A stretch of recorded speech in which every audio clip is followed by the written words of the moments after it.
Every UPSC aspirant is told, read the Hindu daily, make notes of it, revise again and again. लेकिन सच बताओ, क्या आपको पता है कि हर न्यूज़ यूपीएससी के काम की होती भी है या नहीं? Most of the aspirant waste hours reading news, but they miss the UPSC angle. That's why this video is different. A channel, The Hindu Exposed, with UPSC Lens. There will be no 2-hour summaries, no 3 hours note making. बस वही news जो UPSC के लिए relevant है, और जानेंगे उसके पीछे का स्टैटिक, उसके पीछे का सवाल. So get ready for crisp, focused, to the point that prepares you not just to remember news but to score from it. So let's decode today's story. GS2 के लिए ग्लोबल साउथ का topic आज का सबसे strong mains और prelim booster है. तो शुरू करते हैं, डिकोड करते हैं न्यूज़ को यूपीएससी के लेंस से. The headline was prime ministers statement before the G7 summit that India's will highlight global south priorities.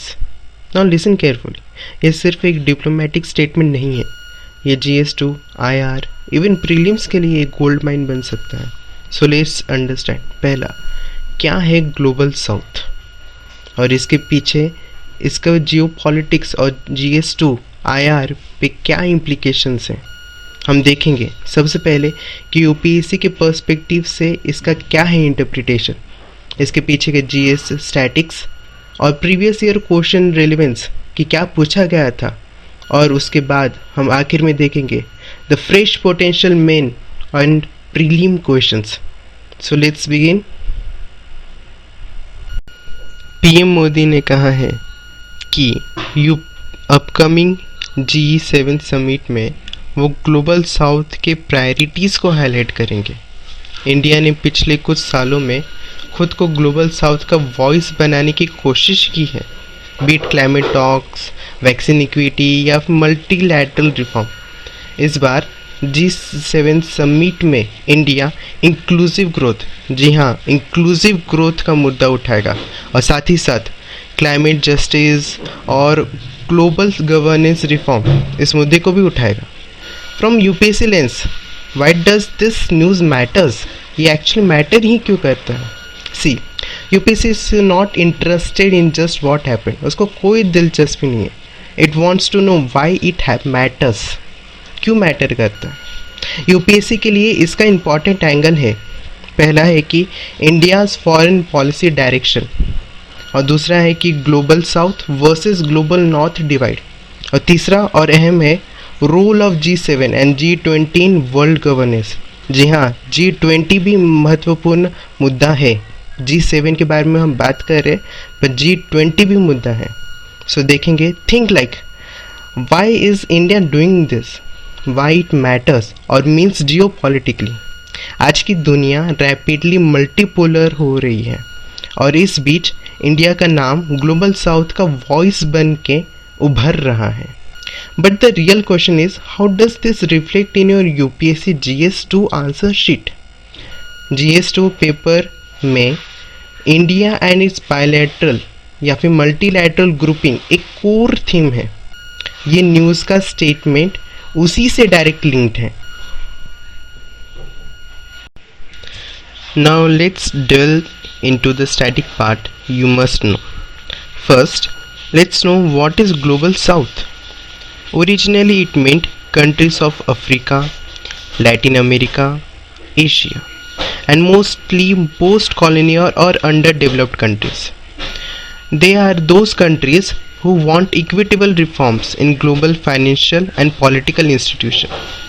Now let's see what is G7. It was initially known as G8, which included Russia also. Later on, after Russia's exit, it's G7 now, which includes countries like Canada, France, Germany, Italy, Japan, UK, and USA. It has no permanent secretariat, no formal treaty body. Remember, India is not a member of it, but invited as outreach country since 2019. Why this G7 is important to world? Because G7's decisions are impactful. Global finance, climate, and technologies are the points which are discussed over here. Now let's analyze PYQs related to it. Let's first see how has UPSC already touched this theme in the past. The GS2 Mains 2020 had its direct question. India's foreign policy has shifted from idealism to pragmatism. Discuss in the context of India's global aspiration. This was the question it already asked in GS2 Mains 2020. आप देख भी सकते हैं. It's the perfect question set up to mention. पहला कि India's proactive role in global South leadership. Second, India's strong voice in G20, G7 also can be mentioned. And third, that India's new age bilateral and multilateral engagement. ये सब example use कर सकते हो to show the evolution of India's diplomacy. In the prelims trends also 2020-23 में पूछ चुका था ये संघाई कोऑपरेशन ऑर्गेनाइजेशन, जिसको शॉर्ट फॉर्म में अगर बोला जाए तो SCO के ऊपर, और 2020 में भी यानी 2020 में भी क्वेश्चन पूछा था G20 डिक्लेरेशन के ऊपर. तो प्रीलिम में भी ये पूछता है, मेंस में भी पूछता है, यानी यूपीएससी टेस्ट करता है. ये टेस्ट है TES वाला. यूपीएससी टेस्ट करता है क्या? Institution related facts like membership, mandates, its function, facts जो हेडलाइंस में छुप जाते हैं पर अब हम उभार के लेके आएंगे. अब बात करते हैं what can come next. Potential mains questions you can prepare. First question, India's leadership in the global south reflects a new era in its foreign policy. Discuss. To this, how can answer be given? Firstly, start with India's roots in NAM. What is NAM? Non-alignment movement. It is NAM. Second point you can mention is the India's recent G20 presidency role. Then add India's effort in vaccine diplomacy, and you can finish with India's advocacy for climate equity and global south financing. अगर ये question आता है so you stand out if you are able to connect past ideology with today's pragmatic actions. Let's see second potential question. Question 2. Do you think G7 still holds relevance in a rapidly multipolar world? Critically examine how one can address this.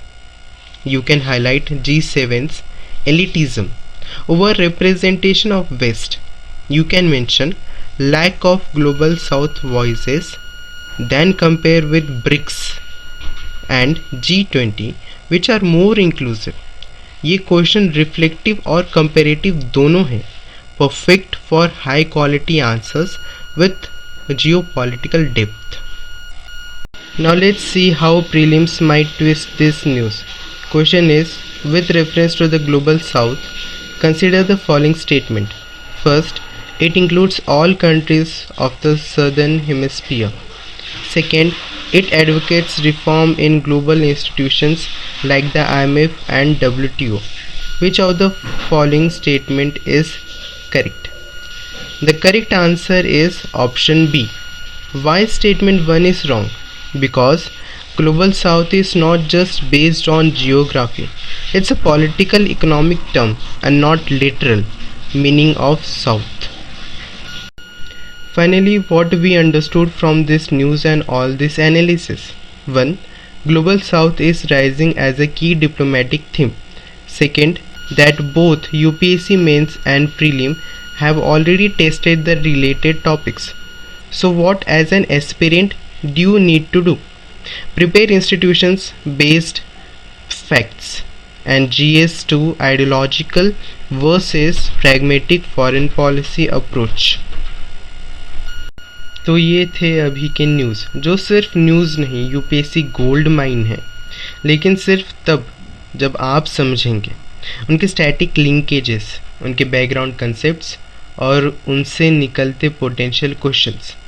So what's the UPSC course strategy we understood? News alone doesn't fetch marks, fetch नहीं करते marks, right? It's news plus statistic plus PYQ plus interpretation that makes a top.